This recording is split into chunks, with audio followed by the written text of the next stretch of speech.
Um relatório divulgado hoje pelo INESC, o Instituto de Estudos Socioeconômicos, mostra que o teto de gastos e o novo arcabouço fiscal contribuíram para que as metas estabelecidas pelo Plano Nacional de Educação não fossem alcançadas para os anos de 2014 a 2024.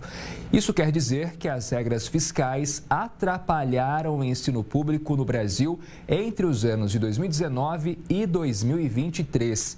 Para falar sobre o assunto, a gente faz conexão com a assessora política do INESC, Cléo Manhas. Cléo, boa tarde. Muito obrigado por ter aceitado o nosso convite aqui. É um prazer conversar com você. Eu queria que você esmiuçasse um pouco desse relatório para a gente entender quais foram as consequências para a educação. Boa tarde, Jonathan. Boa tarde aos ouvintes e às ouvintes. Esse relatório nos mostra que nem sempre as políticas sociais são prioridade e, às vezes, os ajustes fiscais e a política de austeridade econômica vêm em primeiro lugar. Na verdade, a gente analisou um quadriênio de 19 a 22 e que tinha incidência do teto dos gastos, e 2023, que ainda não existiu um novo arcabouço fiscal, foi a comparação com esse quadriênio passado. Então, nós percebemos que 2023, como não havia nenhuma regra rígida de teto de gastos e o novo arcabouço fiscal ainda não estava em vigor, nós tivemos um pouco mais de recursos para a educação, não só em nível federal, mas também nos níveis estaduais, que foi onde a gente analisou, até porque parte do financiamento da educação em nível estadual vem do governo federal também. Então, assim, as regras fiscais muito austeras, elas afetam muitíssimo as políticas sociais. No entanto, nós defendemos que não se deve retirar, por exemplo, os mínimos constitucionais, e há outras formas de você ter economia, né, dentro do orçamento que não seja afetando educação e saúde, por exemplo. Agora, Cléo, quando a gente fala em redução de investimentos, a gente quer dizer que a educação teve menos recursos, ou seja, investimentos menores de recursos, principalmente em qual área? Para a contratação de professores, para a compra de livros didáticos? É possível ter detalhes sobre isso? Onde faltou recursos para a educação?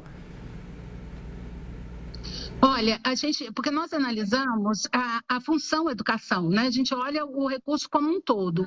No entanto, quando a gente vai fazer comparações com o censo escolar e também com a avaliação que o INEP fez do Plano Nacional de Educação, que terminou sua vigência agora em junho, nós percebemos que afeta como um todo, desde a educação infantil até o ensino superior. Na educação infantil, por exemplo, a meta era chegar em 2024 com 50% da demanda atendida por creches. Nós ficamos em 37%. E ainda tem as desigualdades regionais, porque a gente vê, por exemplo, na região norte, isso ficou em 20% do atendimento da demanda.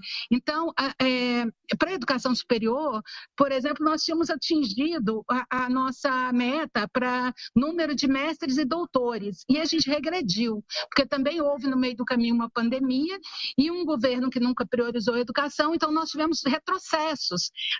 Em algumas áreas a gente tinha avançado, como a universalização, por exemplo, do Fundamental 2, e que teve retrocesso no último quadriênio de 19 a 22.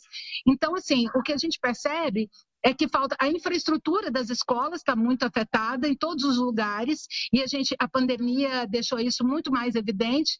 Então, o que a gente percebe é que não tem uma área mais afetada do que a outra.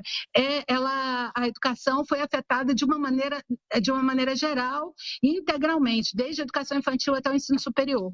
E é interessante, Cléo, a gente apontar o seguinte, né, que uma informação como essa mostra que a gente cria um abismo ainda maior entre o estudante da rede pública e o estudante da rede privada, porque a rede pública sempre sofreu muito com as consequências da falta de investimento, de professores que não eram qualificados ou de salas de aula lotadas de alunos em que o professor era incapacitado de conseguir dar a atenção necessária, e agora, ou seja, menos investimentos, mostra ainda que nós temos uma desigualdade maior na educação brasileira.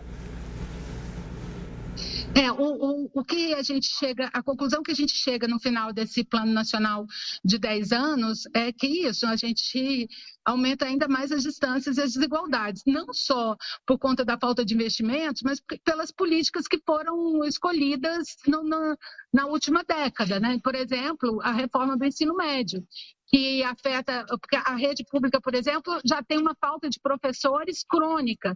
E para uma reforma desse tipo, nós teríamos de ter mais profissionais contratados, o que não acontece. Então, tem várias decisões políticas e decisões políticas que foram tomadas especialmente no governo Bolsonaro, que se encerrou em 2022, que afetaram frontalmente a educação e ainda aumentaram mais a desigualdade entre rede pública e privada. Mas também há desigualdades dentro da própria rede pública, porque quando nós olhamos, por exemplo, para as escolas que são urbanas e mais centrais, elas têm mais infraestrutura do que as escolas periféricas, do que as escolas rurais, e a gente vê que os indicadores, eles também são diferentes.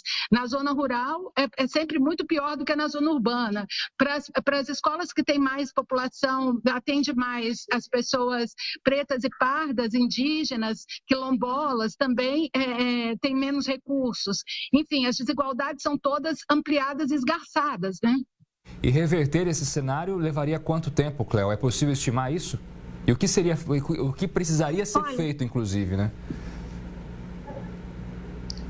Reverter o cenário é sempre possível e é para isso que a gente batalha. Aliás, eu estou aqui num seminário com 30 adolescentes de ensino médio do Brasil inteiro, justamente falando sobre o novo Plano Nacional de Educação. Então, porque a gente tenta engajar as adolescentes e estudantes nessa luta por uma educação de qualidade. Então, a gente batalha no último ano, 2023, teve um aporte um pouco maior de recursos e a gente espera que isso continue e que o novo arcabouço fiscal não afete também o financiamento da educação. Porque não adianta a gente falar assim, é uma questão de gestão, não é de recurso. É de recurso, sim. Nós precisamos de mais recurso e precisamos também de mais professores, de uma formação de professor que seja mais voltada para a realidade da nossa educação brasileira. Enfim, são várias questões que se juntam no final para a gente ter uma esperança de ter uma educação de qualidade de fato. Mas todas essas questões dependem de recursos. E essa política, para atender o Brasil inteiro, ela é cara e a gente precisa de ter esses recursos para que o Brasil acompanhe. Ele não quer entrar na OCDE, para entrar na OCDE nós temos que ter níveis melhores de educação. Cléo, muito obrigado pela sua análise e por trazer para a gente relatos tão importantes sobre a educação brasileira. Eu que agradeço a oportunidade.